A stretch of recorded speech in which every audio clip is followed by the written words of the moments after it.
이제 에스겔서의 말씀들을 이렇게 들으면 새벽에 전했던 그 말씀들이 새록새록 생각나면서 참 에스겔의 말씀들이 환상으로 이루어지고 참 어려운 말씀이고 이해되지 않는 말씀이지만 그 말씀들이 참 은혜가 된다라는 생각들을 가지고 이 어려운 환상적인 이 환상을 통한 말씀들, 메시지를 우리가 이해할 때 정말 더 큰 은혜가 우리에게 있구나라는 것을 우리가 알게 되고 또 성소나 지성소나 나오는 그 모든 부분들을 통해서 우리가 하나님 앞에 어떻게 출발해야 되는지를 그런 부분들도 우리에게 보게 하시니 얼마나 감사한지 모르겠어요. 오늘 저와 여러분들이 볼 말씀 중에 성도의 출발점이라는 그 제목을 가지고 함께 우리가 출발점에 대해서 한번 살펴봤으면 좋겠습니다. 우리 그리스도인의 출발점은 어디서부터 이제 시작되어야 하는가?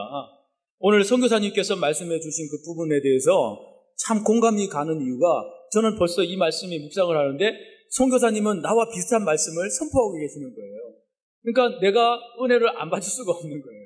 그래서 이것을 어떻게 연결해서 이 선교사님 말씀과 이렇게 대조시킬까? 말씀을 들어보면 오전에 내가 목사님 거 카피한 거 아닌가 할 정도로 그렇게 비슷한 말씀들이 있습니다.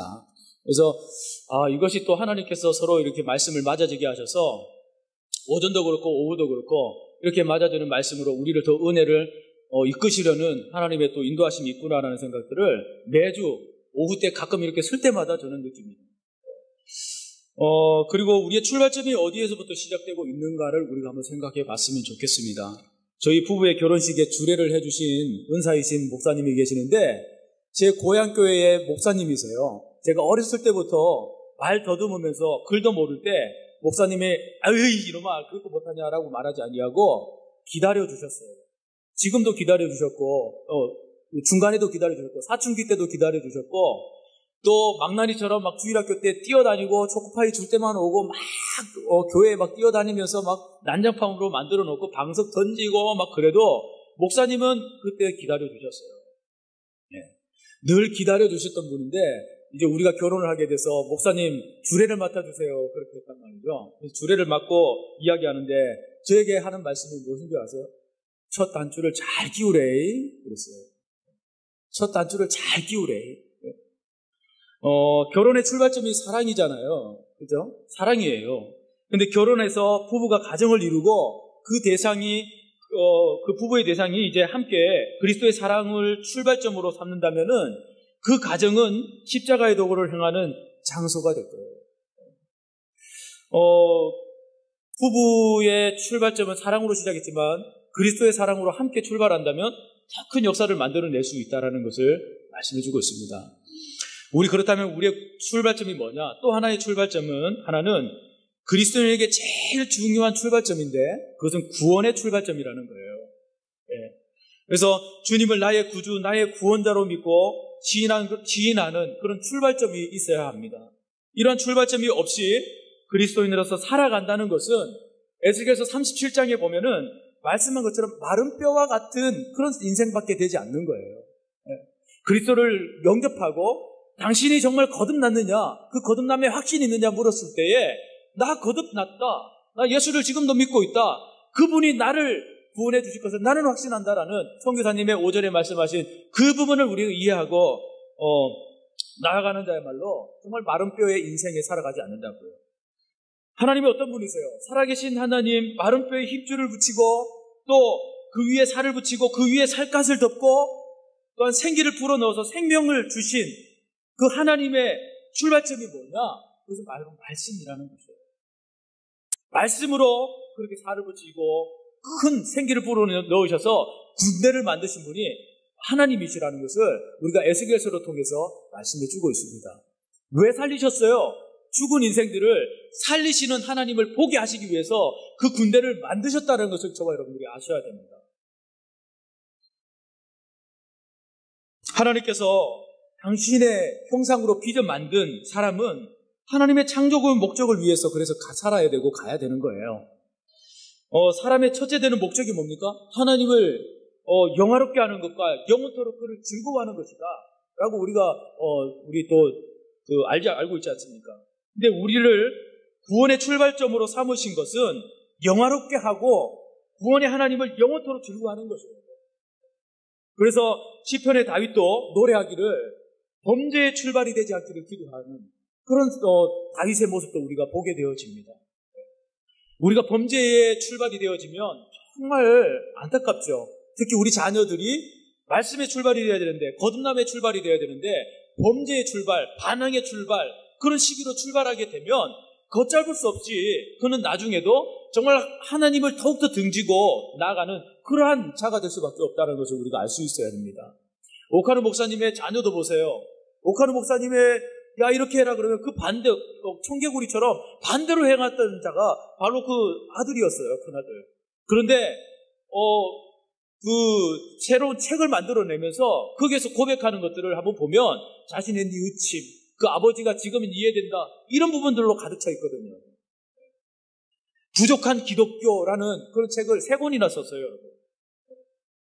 거기에서 비판적이고, 어떤 분들은 그래요. 비판적이고 어떻게 그럴 수 있느냐 그렇게 말하지만은 우리가 그 시각을, 평신도의 시각으로 쓴 그것을 보면서 목회자나 성도들은 정말 이렇게 각성을 해야 된다는 것이죠. 여기서 우리가 잠시 생각할 것이 있어요. 그리스도인들이 많이 빠지기 쉬운 것 중에 하나는 종교생활 자체가 신앙의 전부이고 출발점이라고 생각하는 거예요. 교회에 열심히 나오고 주위의 성도들에게 칭찬받을 정도로 열심히 신앙생활을 해도 그것이 신앙의 출발점이 될 수는 없는 거예요. 우리 베드로의 출발점을 살펴보면요, 베드로가 사도가 되기까지 그 인생의 출발점은 말씀하신 주님 때문에 변했거든요. 오늘 이 부분이 나는 베드로를 전하지만은 선교사님은 누구를 전했어요? 사도 바울을 이야기했어요. 베드로와 사도 바울이 비슷한 것 같아요. 주님 앞에 베드로가 고백하기를 주여 나를 떠나십시오. 나는 죄인입니다. 라고 고백을 해요. 그 사랑이 많으신 그 구원자이신 그 주님을 만났을 때에 베드로가 고백하는 것은요, 자신은 죄인이라는 것이었어요. 그래서 나는 죄인이기 때문에 주님 떠나세요. 나는 죄인이라는 거예요. 이것으로 베드로는 시작을 했어요. 출발했어요. 베드로의 출발점은 재고백에서 출발했던 거예요.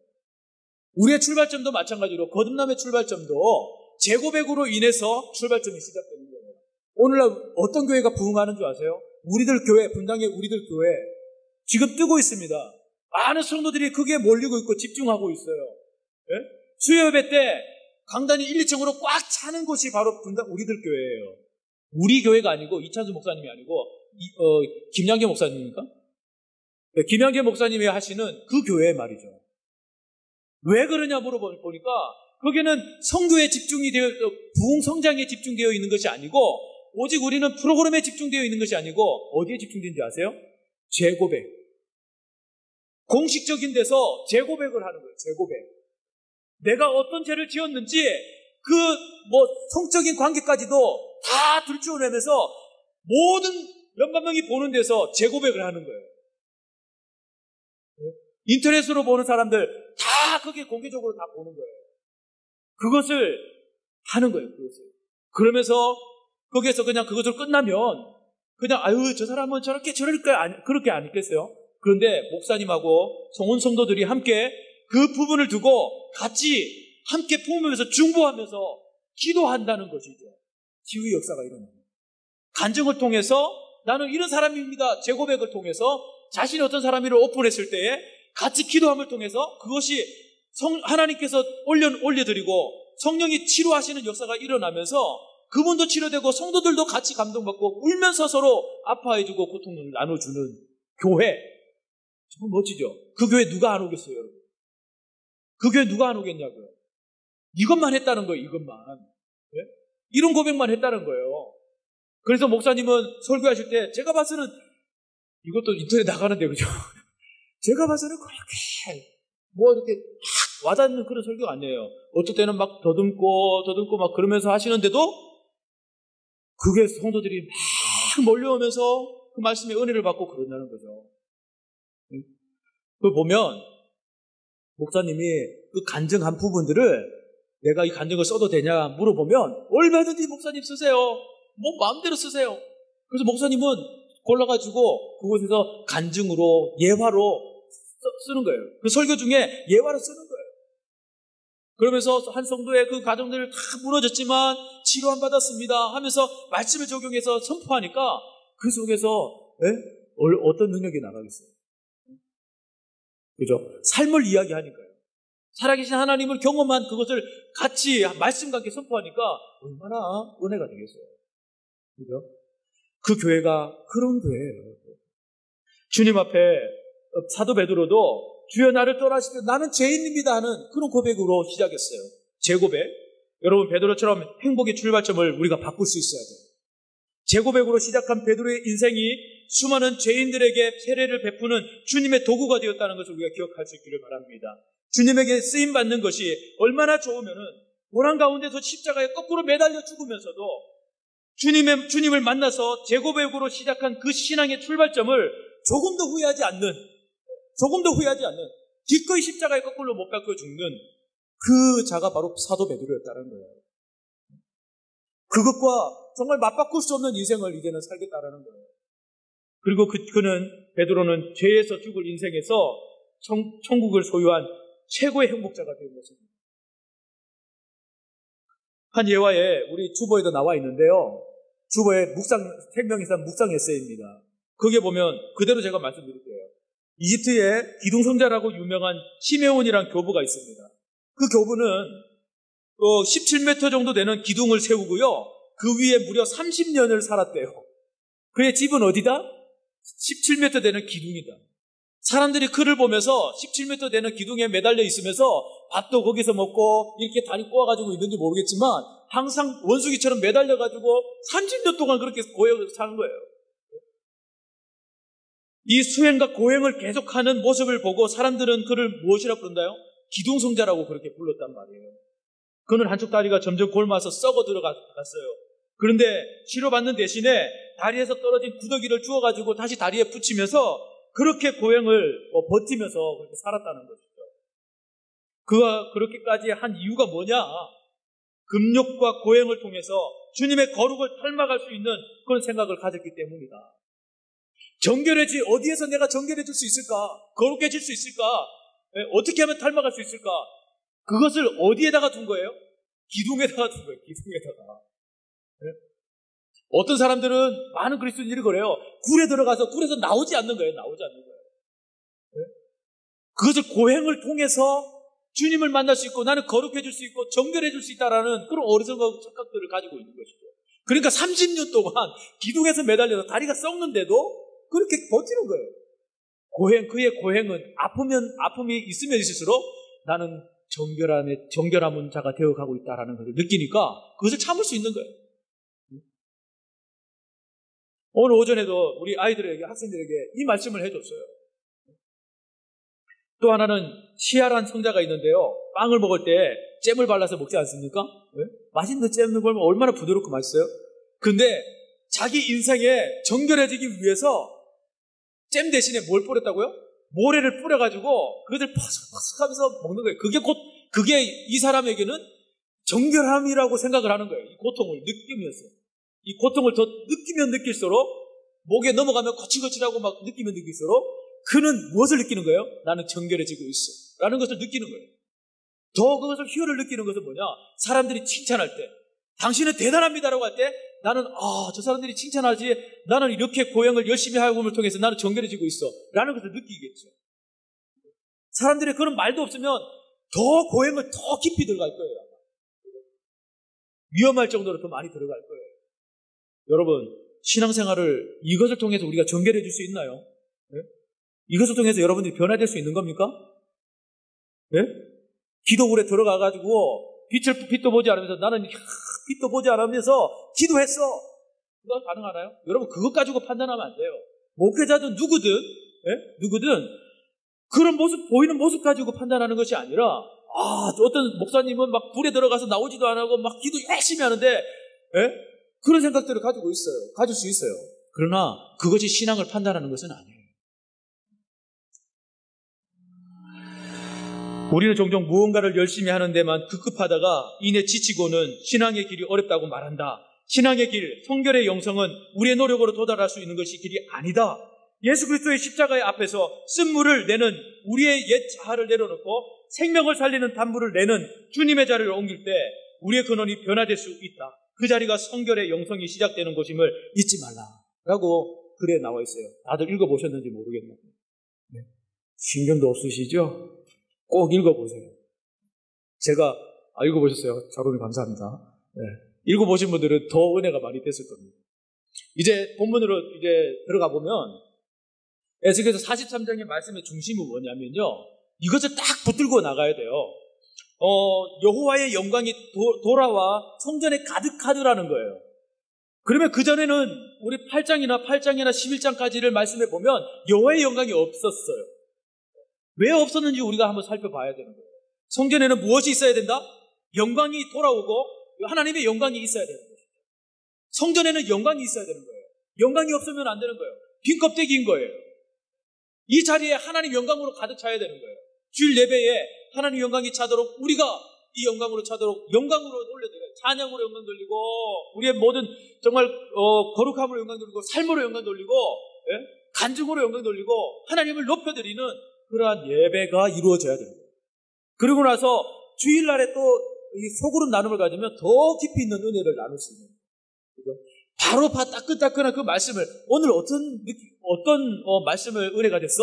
그러면 바로 받은 말씀이니까 그 속에서 나눔을 가지면 얼마나 좋을까요? 그죠? 그래서 주일 목장은 행복한 목장이에요. 그래서 주일 목장은 주일 목장 우리 한번 손 들어보세요. 주일 목장 맞네요. 주일 목장은 행복한 거예요. 그래서요. 밥 식사하시고 바로 모이셔서 행복 나눔을 가지세요. 여러분. 그 나오는 그 말씀을 가지고 바로 그냥 나누시면 얼마나 은혜가 많이 될까요? 여러분, 예루살렘의 회복 전에 부패한 때가 있었단 말이죠. 8장에서 11장까지의 말씀을 보면 예루살렘의 하나님의 영광이 떠나버렸어요. 8장 3절에 이렇게 말합니다. 나를 이끌어 예루살렘으로 가서 안뜰로 들어가는 북향문에 이르니, 그랬어요. 에스겔이 이제 하나님께서 에스겔을 불러서 북향문에 이르렀어요. 여기 성막에 보면은 그 없는 문이 한쪽에 동서남북 중에 없는 문이 있는데 어느 문인 줄 아세요? 네? 어느 문인 줄 아세요? 서쪽에 문이 없습니다. 서쪽에. 이제 세 문이 있는데 서쪽에 문이 없어요. 서쪽에만. 그것이 중요한 건 아닙니다. 그냥 이렇게 조시는 것 같아서 조금 제가 긴장 안 하고 조금 좀 질문을 던진 거예요. 나를 이끌어 예루살렘으로 가서 이제 에스겔을 떼고 안뜰로 들어가서 북향문에 이르렀어요. 그런데 하나님께서 에스겔을 환상 중에 예루살렘 안뜰로 들어가서 성전의 상황을 보여주시는 겁니다. 가려진 담 안의 상황을 에스겔이 보았는데 깜짝 놀랄 일이 일어난 거예요. 지금 8장에서 18장 말씀을 하고 있는 겁니다. 장로 70명이요. 우상 숭배하는 광경을 보여주시는 거예요. 어디에서? 성전 안에서. 담 하나 사이에 그 안에서 제사장만이 들어가고 장로들만 인거하는 그곳에서 행해지는 일들이 뭐냐면 우상 숭배로 가득 찼다는 거예요. 하나님 그것을 보여주셨어요. 그리고 또 하나는요, 제사장이에요. 제사장 25명이 여호와의 성전을 등지고 태양을 숭배하는 가증스러운 일들을 하고 있었단 말이죠. 이 짓거리들을 하고 있는 거예요. 교회 안에서. 성전 안에서요. 성전 안에서. 그래서 하나님은 그들을 심판하셔야 되는데 당신이 영광을 받아야 할 성전, 지성소가 있고 번제를 통해서 영광을 받으시는 속죄제, 번제, 감사제를 통해서 영광을 나타내야 될 그 성전에서부터 하나님은 그 성전에서부터 심판을 하셔야 된다는 게 얼마나 가슴이 아플까요, 여러분? 바깥에서부터 불순종하는 바깥의 사람들로부터 하나님의 심판이 이루어져도 모자랄 판국에 하나님의 심판하시는데 어디서부터 이루어지는 거예요? 당신의 제일로 영광이 거할 그 성전에서부터 하나님이 심판을 한다는 것이 얼마나 가슴 아플까요, 하나님? 네? 우리 하늘교회에서 만약에 심판이 시작된다면 하나님은 얼마나 가슴 아파할까요? 하늘교회에 아무개 집사, 아무개 장로, 아무개 권사, 아무개 목사로 시작한다면 얼마나 하나님께서 가슴 아파할까요? 교회에서 시작되지 않도록 여러분 깨어 있어야 되는 거예요. 네? 성전에 하나님의 영광이 없으니까 백성들은요 아주 말라버린 뼈들처럼 되어버렸어요. 그리고 40장에 와서 하나님은 에스겔을 통해서 회복될 성전을 보여주시고 계십니다. 회복이라는 단어는 뭡니까? 소망이 없는 것에서 소망이 생기는 것을 뜻하잖아요. 그래서 생명이 없이 마른 뼈와 같이 되었던 백성들이 생명을 얻는 것을 말하는 거예요. 그리고 계속해서 40장에는 무엇을 말씀하냐면 번제에 대한 치수를 대해서 말씀합니다. 다시 말하면 에스겔에게 무엇을 말하는 거예요? 치수를 조목조목 말하면서 번제단의 청사진을 보여주는 거예요. 도면을 보여주는 거예요. 너희가 성전은 이런 것이야. 안뜰은 이런 것이야. 심지어 지성소까지도 하나님은 다 오픈시켜셔서 백성들에게 다 보여주시는 거예요. 그것을 보면서 뭐라는 겁니까? 치수를 계속해서 보여주면서 보이지 않는 이스라엘 백성들도 환상을 보게 하고 그들에게 무엇하는 거예요? 성전을 보게 하는 거죠. 지성소도 보게 하는 거예요. 하나님의 영광이 이렇게 구하는 곳을 이들에게 보여주는 거예요, 여러분. 이것을 보여줌을 통해서 이 백성들도 그 성막에 관해서, 지성소에 관해서 다 보게 되는 것이죠. 아, 그렇구나. 그것을 이해하지 않고서는 이들이 왜 하나님께 제물을 드려야 되고, 투명하게 드려야 되고, 그냥 우리는 무조건 양을 드려야 되고, 무조건 송아지를 드려야 되고, 1년에 한 번 제사장이 들어가서 그것에서 또 제사를 드리고, 하나님이 안 받으시면 제사장이 죽느냐? 그런 개념으로, 막연한 개념으로 이렇게 제사를 드리고 속죄제를 드린다면 백성들도 답답한 거죠. 근데 하나님은 오늘 에스겔서를 통해서 에스겔에게 선포하고 이것을 다시 에스겔이 선포하는 식으로 말씀하고 있는데 에스겔이 이제 말하겠죠. 계속 치수를 말하는 거예요. 어떤 치수를요? 성막에 이런 거야, 저런 거야, 지성소도 이런 거야. 계속 말하는 거예요. 우리도 교회가 이런 겁니다. 우리는 교회는 이렇습니다. 우리 교회 철학은 이렇습니다. 목사님이 이래요. 우리 새벽 이렇게 드려요. 저렇게 드려요. 나는 은혜를 받습니다. 네? 우리 찬양은 이렇게 찬양을 해요. 그러면서 별것 아니지만 그곳에서 내가 만족하면 내가 자랑이 되는 거죠. 자랑이 나가는 거예요.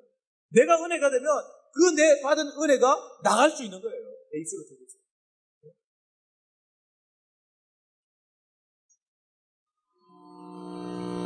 그래서 번제단은 이스라엘 백성들이 가장 자주 접하는 곳이잖아요.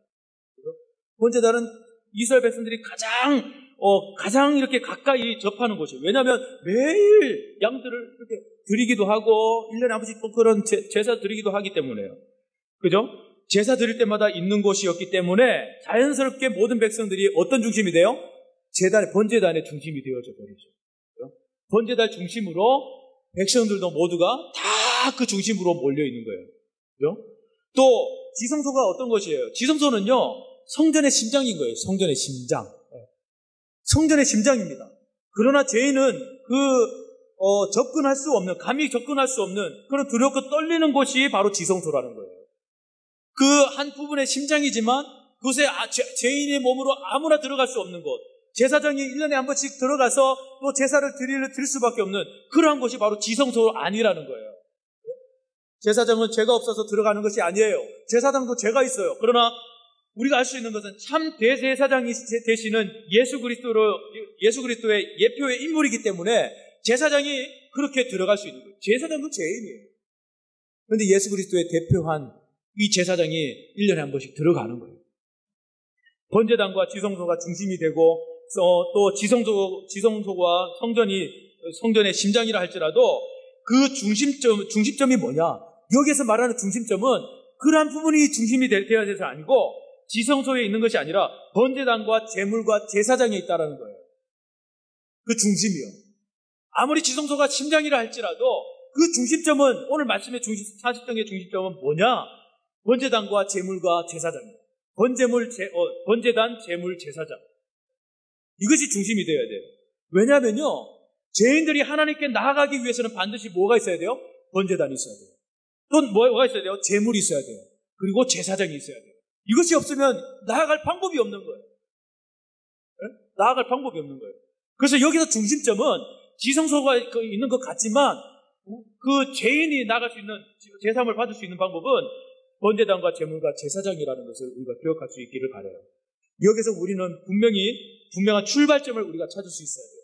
여기서 우리가 어떠한 출발점을 찾을 수 있을까요, 여러분? 반드시 우리가 출발점을 찾을 수 있어야 되죠.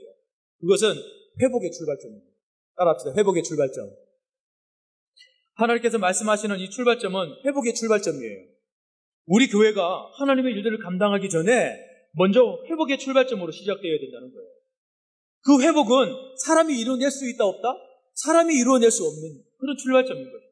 오직 제사장 되시는 예수 그리스도만이 진정한 회복을 주시는 분임을 기억하고 회복 운동을 우리가 해나가야 되는 거예요.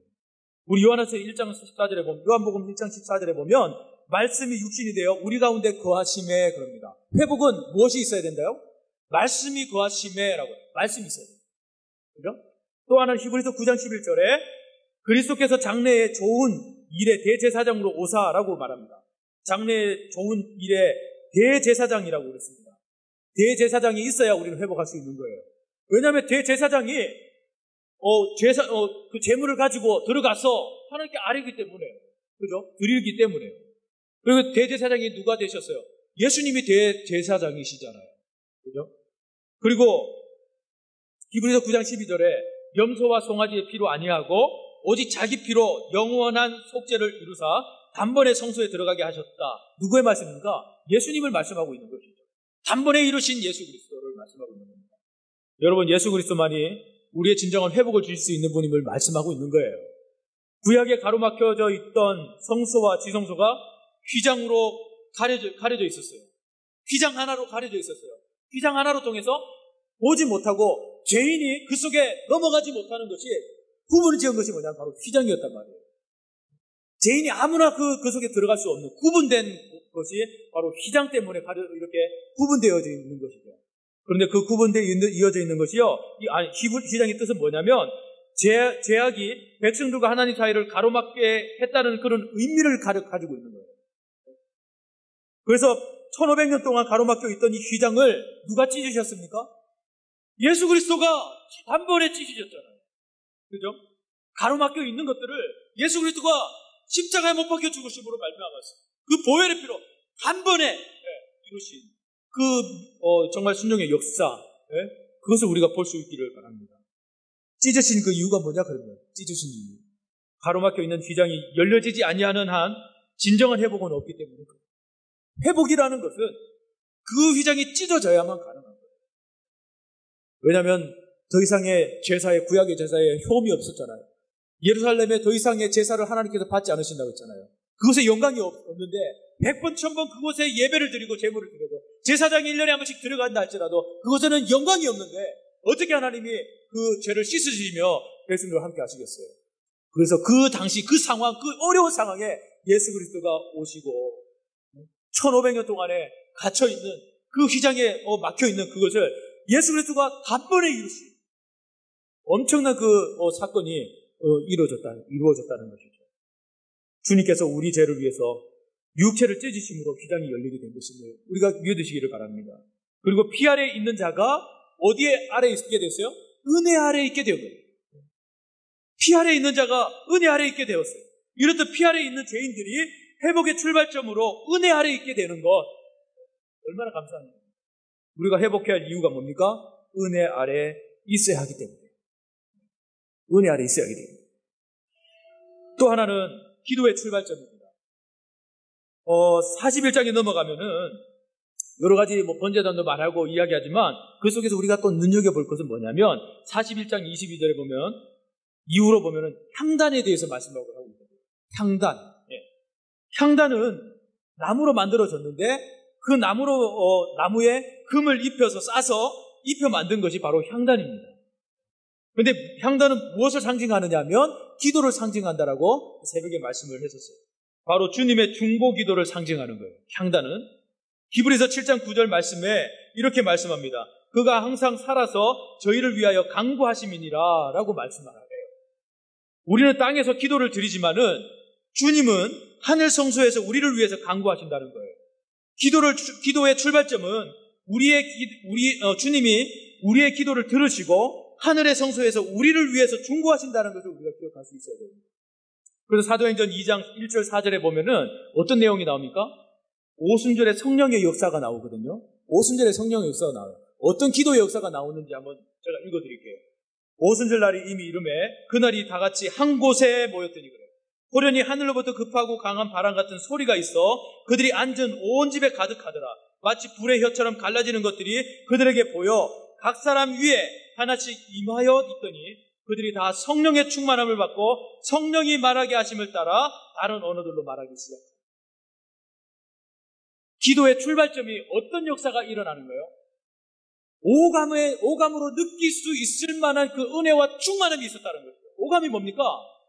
청각적으로 듣고, 또 시각적으로 바라보고, 성령의 역사를 바라보고, 느낌적으로 느낄 수 있는, 오감으로 느낄 수 있는, 이러한 성령의 역사가 일어났다는 거예요. 오순절 성령의 역사예요. 네? 어떤 거예요? 2절에 보면 호련히 하늘로부터 급하고 강한 바람 같은 소리가 있었다. 오늘 설교사님 말씀하셨죠? 바람이 보이나요? 안 보이나요? 안 보여요. 그죠? 성령의 바람 소리도 보이나요? 안 보여요? 안 보여요. 그러나 그 흔적들이 있지 않습니까? 라는 이야기를 했어요. 그죠? 왜 이렇게 생소하게 저를 바라보십니까? 대답 좀 하세요. 그죠? 이와 마찬가지로 성령은요, 호련히 하늘로부터 급한 강한 바람 같은 소리가 소리가 들린 거예요. 청각적으로 이렇게 들린 거예요. 오감으로 느낀 거예요. 그리고 3절에 불의 혀처럼 갈라지는 것들이 그들에게 보였다라고 그럽니다. 보였대요. 네? 그러니까 이것도 시각적으로 보인 것이죠. 그죠? 4절에는 성령의 충만함을 받고라고 말씀합니다. 네? 성령의 충만함을 받았다. 느낌. 그 받은 느낌을 이제 느끼는 거예요. 아, 내가 받았다, 안 받았다. 여러분, 기도하면 못 느끼면, 성령의 역사가 있다, 없다? 없다. 오감적으로 느껴야 되는 게 성령의 역사예요. 기도할 때 오감적으로 느껴져야 돼요. 이 한 부분이라도 여러분 느껴져야 돼요. 시각적으로, 청각적으로, 아니면 느낌으로라도 여러분들 느낄 수 있어야 되죠. 안 그러면 또 17m 장대에 올라가면서 쫙 하고, 아니, 소나무 잡고 막, 그 어리석은 짓을 해야 되는 거예요. 그러면 느낌이 오나요? 느낌은 오죠. 다리가 골마 썩어가지고, 구더기가 달라붙은 그런 느낌이 오죠. 그 느낌은 어리석은 느낌인 거죠. 성령의 느낌을 주시는 것이 아니에요. 그가 자체적으로 그렇게 하다가, 잘못해가지고 그렇게 고행과 고역을 통해서 만들어낸 흔적이죠. 그죠? 그것은 느낌이라고 할 수 없는 거예요. 성령의 느낌은 다른 거예요. 저에게 성령의 느낌을 주셨을 때요, 느낌을 주시는 순간 나는 죄인이구나. 오늘 성교사님 말씀, 나는 죄인이구나. 그것이 먼저 기억이 나요. 그러면서 내가 운 것은 뭐냐면 눈물이 콱 나면서 우는데 나중에 지팡이 들고 장례식장에서 아이고 하는 것처럼 제가 그렇게 울고 있어요. 아이고 이렇게 울고 있어요, 제가. 누가 보면 정말 장례식장에서 기독교 장하는 줄 알고 막 교회에서 얼마나 크게 울었는지 아이고 하면서 울었어요, 제가. 제가 그렇게 큰 거예요, 여러분. 제가 그렇게 큰 거예요. 제가 몇 번을 이런 부분들을 말씀하지만 이것이 나의 간증이니까 그렇게 말씀을 드리는 거예요. 40장, 42장을 이제 넘어가서 보면은 회복된 성전에 대해서 환상을 통해서 말씀하십니다. 그러나 이것은 성령이 회복된 성전에 대해서 말하지만은 그 성전에 아직까지 영광이 있어요, 없어요? 그 성전에 아직까지 영광이 없는 거예요. 건물에 불과한 거예요. 성전에 대한 하나님께서 회복을 주셨지만은 아직 그 속에는 영광이 돌아오지 않은 상태예요. 하나님의 영광이 없는 상태예요. 그래서 그 성전은 아직까지는 40장에서 42장까지의 말씀은 뭐예요? 건물에 불과한 거예요. 건물에. 그냥 성막 그 자체에. 하나님의 성전은요, 영광이라는 것이 있어야 됩니다. 아무리 휘황찬란하게 하고 미국의 수정교회가 완전히 다이아몬드처럼 보이고 유리처럼 수정처럼 그렇게 만들었다 할지라도 결국에는 부흥 안 되면 문 닫았어요. 다른 교회로 넘어가 버렸어요. 빚이 너무 많아가지고 감당할 수 없을 정도 만들어가지고 넘어가 버렸어요. 보이는 것으로 여러분 하나님께서 축복해 주시고 보이는 것으로 빚 갚아 주시고 하는 게 아니에요. 성도들이 그 속에 모이고 하나님의 영광이 드러나야 성도가 모이고 그 영광을 바라보면서 만족해하고 기뻐하고 하나님 더 영광을 돌리죠. 영광을 느끼지 못하면 우리 사람이라는 이 죄인들은요, 어디에서 느낄까요? 어디에서 오감을 느낄까요? 어디에서 성령의 체험에 오감을 느낄까요? 그건 느끼지 못하면, 오늘 시간에도 느끼지 못하면 한 주간 실패하고 넘어질 수밖에 없어요. 이것이 모자라면 새벽에 나와서 무릎 꿇어야 돼요. 그래서 오감을 느껴야 돼요. 성령이 어떻게 역사하시는지 오감을 느껴야 돼요. 여호와의 영광이 그 성전에 가득할 때 비로소 하나님의 성전이 되는 것이기 때문입니다. 성전이 회복된다 하더라도 성전에 하나님의 영광이 없으면 성전은 일반 건물과 다를 바가 없다는 거예요. 성전에는 하나님의 영광이 있어야 되는 겁니다. 아멘. 또 하나는 성도의 출발점이 예배가 되어야 됩니다. 예배의 출발점이 맞춰져야 됩니다. 3절을 우리 한번 함께 읽어보겠습니다. 에스겔서 43장 3절 시작. 그 모양이 내가 본 환상 곧 전에 성읍을 멸하러 올 때에 보던 환상 같고 그발 강가에서 보던 환상과도 같기로 내가 곧 얼굴을 땅에 대고 엎드렸더니. 에스겔은요, 하나님의 영광을 보았을 때의 마음의 자세를 우리가 볼 수 있어야 돼요. 깊이 있게 한번 보세요. 에스겔이 지금 하나님의 영광을 보고 있는 상태입니다. 봤을 때 어떤 반응을 했는지 여러분들이 아셔야 되죠. 내가 보았을 때 그 반응은 내가 곧 얼굴을 땅에 대고 엎드렸다라고 해요. 내가 곧 보고, 곧이란 말은 뭐예요? 나도 모르는 사이에 보자마자 나도 모르는 반응이 바로 엎드려 버렸다는 거예요. 그것이 영광이에요. 하나님의 성전에 영광이 임할 때 나도 모르는 사이에 눈물이 흐르고 나도 모르는 사이에 고개를 숙이고 나도 모르는 사이에 주여 하고 울음을 터뜨리면서 그 영광이 너무 강력하니까 나도 모르는 그런 반응이 나오는 것, 이것이 영광이 임하는 거예요. 이것이. 에스겔이 그런 반응을 보였다고요. 그런 반응. 엄청난 반응이죠. 영광이 얼마나 크면 우리는 감당할 수 없는, 우리 죄인들은 그 영광이 감당할 수 없어요. 그래서 휘장으로 가로막혀져 있어요. 죄인이 넘어갈 수 없게끔 했어요. 제사장이 1년에 한 번씩 들어갈 수 있겠어요. 그것도 거룩하지 못한 제사장이 얼마나 두렵고 떨리는 마음으로 들어가겠어요. 그런 곳이 성전이었어요. 그죠? 그런데 예수 그리스도가 너무 자유롭게 하셨나? 우리 너무나 자유롭게 들어가지만, 그죠? 다리를 탁 꼬고 말씀을 듣고 차 딱 마시면서 주여. 성전은 카페가 아니에요, 여러분. 성전은 목이 마르면 이렇게 놓고 조금씩 마시면 되겠지만은 탁 다리 꼬고 이렇게 탁 있으면서 말씀을 자유롭게 들으면서 탁 마시면서 핸드폰 할 것 하고, 이거는 아니에요, 여러분. 아무리 예배가 자유롭다 할지라도 그것은 아닌 거예요. 하나님의 영광이 임하는 것이에요. 두렵고 떨린 마음으로 커피 목마르서 기침이 나서 한 잔 마셔야 되는 거예요, 여러분. 저는 기침이 잡고 나면 이제 하나 가지고 있을 때 그 기도를 해요, 저는. 하나님 죄송해요. 그렇게 기도. 아니면 기침이 나오니까. 그런 마음들을 우리가 가질 수 있어야 되겠지 않습니까? 그죠?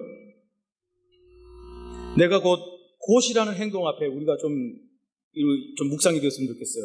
이 곧이라는 행동은 영광을 대하자 말자 자연적으로 나도 모르는 사이에 나와서 나오는 나의 행동은 그 영광 앞에서 엎드러지는 그 자세. 예배 출발점이 되는 성도는 하나님의 영광에 있는 거예요. 영광이 있는 거예요. 성령의 임재하심이 예배 가운데 넘칠 때 우리는 나도 모르는 사이에 고개가 숙여지고 기도하게 된다는 것을 우리가 기억할 수 있길 바라고, 딴쪽 피울 정신이 없어요. 말씀에 집중해야 돼요. 오늘 본문에 나오는 말씀에는 번제와 속죄제, 감사제가 뭡니까? 화목제잖아요. 그죠? 화목제에 대해서 말씀을 하고 계세요. 오늘 본문의 이제 말씀입니다. 번제, 속죄제, 화목제는 어떤 의식이냐 하는 것이죠. 어떤 의식이에요? 정결하지 못한 죄인이 이 의식을 통해서 정결 의식을 하는 거예요. 정결케 하는 그런 의식을 하는 거예요. 번제, 속죄제, 화목제는 정결케 하는 의식인 거예요. 27절에서 하나님은 그리하면 내가 너희를 즐겁게 받으리라고 그렇게 말씀합니다. 정결케 되어질 때, 정결함의 출발이 만들어지고 정결한 출발이 되어질 때 커피를 내려놓고 다리 꼬움을 내려놓고, 저는 이거 아직도 싸우거든요. 다리 꼬움이. 그리고 여기서 다리 모으는 것을 나도 모르는 사이에 다리가 벌어져요. 그러면 나도 모르는 사이에 벌어지면 깜짝 놀라고 나 오므려요. 자연스럽게 이렇게 오므려요. 오늘도 아침에도 그거 싸웠어요. 누가 보신 분 있는지 모르겠어요. 나도 모르는 사이에 벌어져 있더라고요. 그래서 오므렸어요. 다리 꼬우는 건 별것 아닌 것 같지만 저는 그래도 하나님 영광 앞에서 다리 꼬움은 아니라고 생각을 해요. 다리 꼬우는 건. 우리 젊은 사람들이 좀 들어야 될 것 같아요.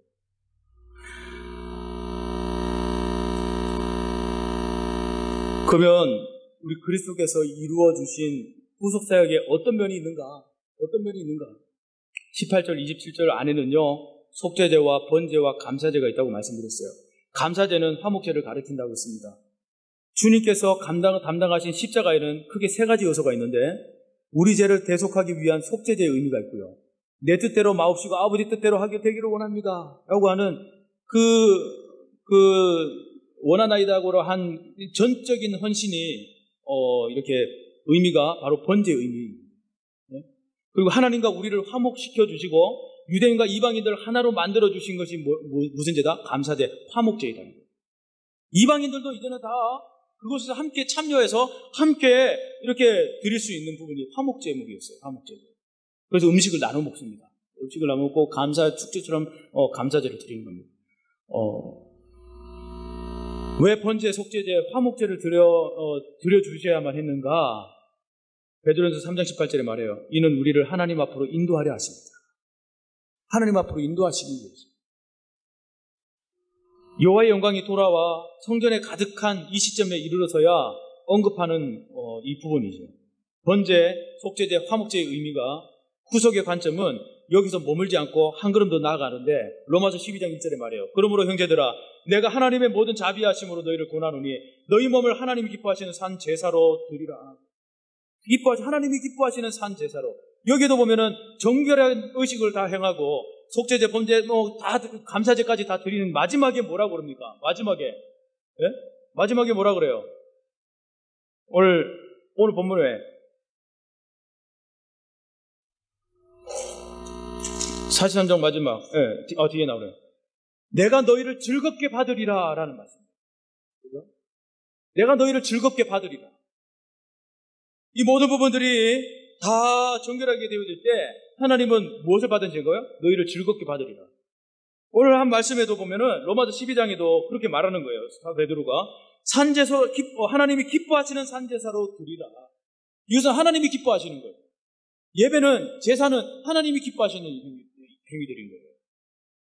그러면 우리가 드려야 할 산제사는 어떤 것이 있는가? 역시 속죄제나 번제, 화목제입니다. 먼저 속죄제는 만일 우리가 우리 죄를 자백하면 저는 미쁘시고 의로우사 우리 죄를 사하시며 모든 불의에서 우리를 깨끗하게 하실 것이요 라고 요한일서 1장 9절에 회개에 대한 말씀을 하십니다.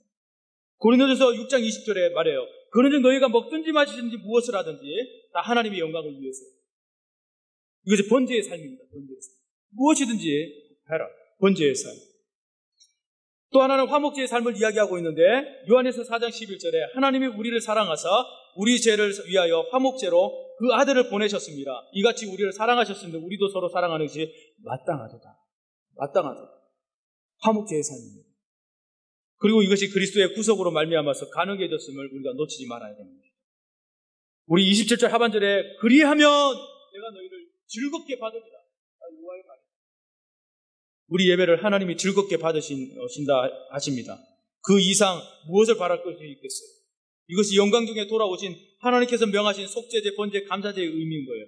영광이 돌아오신 이후에 우리가 예배를 드릴 때 하나님 영광은 돌아오는 거예요. 끊임없이 우리가 아파도 또한 우리가 죄인이랄지라도 늘 교회를 사모하는 마음으로 나와서 하나님께 영광을 돌리고 우리는 죄인입니다 고백하면서 그러나 십자가의 보혈 아래 우리를 죄를 감싸주시고 정말 우리가 주님의 영광을 하나님의 영광을 돌릴 수 있는 거룩한 백성으로 정결한 영을 우리한 백성으로 하나님 삼아주십시오. 그렇게 우리가 예배드립니다 라고 드릴 때마다 하나님은 우리를 보면서 마지막에 뭐 하시는 거예요? 기뻐하십니다.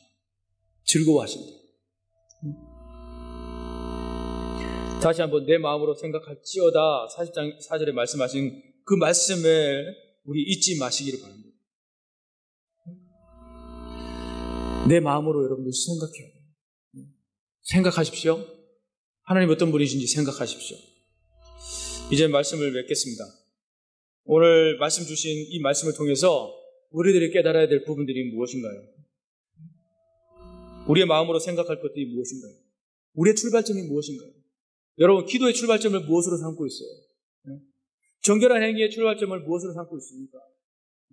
그냥 말씀을 듣고 그냥 끝나는 것이 아니라 반응의 출발점이 되었기를 바라고, 기도의 출발점이 되었기를 바라고, 거듭남했다면 그 거듭남의 출발점을 우리가 바르게 나타낼 수 있는 그런 예배자가 될 수 있도록, 그리고 하나님의 영광이 이 자리에 늘 임할 수 있도록 우리가 들음의 출발점, 영광의 출발점, 정결함의 출발점이 될 수 있도록 우리 한번 기도할 수 있기를 바랍니다.